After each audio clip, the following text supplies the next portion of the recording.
তুমি চলে যাওয়ার পর অনেকেই আমাকে প্রশ্ন করেছে, তুমি তাকে ছেড়েছো নাকি সে তোমাকে। আমি বলেছি, আমাদের কেউ কাউকেই ছাড়েনি, বরং ভালোবাসা আমাদেরকে ছেড়ে চলে গেছে। আফসোস নাই, তুমি হারিয়ে যাবে, এটা আমি আগেই জানতাম।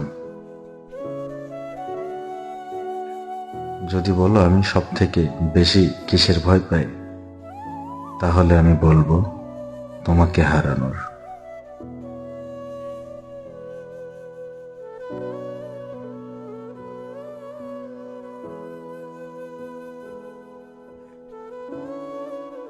এমন একটা বয়সে চলে আসছি যে মন খারাপ হলেও সেটাকে আর বলা যায় না, কান্না পেলেও আর কারুর সাথে কাঁদা যায় না, কিছু দরকার হলেও কারুর সামনে চাওয়া যায় না। জীবনে যা কিছুই হোক সেটা যেন শুধু নিজের মধ্যেই চলে, আর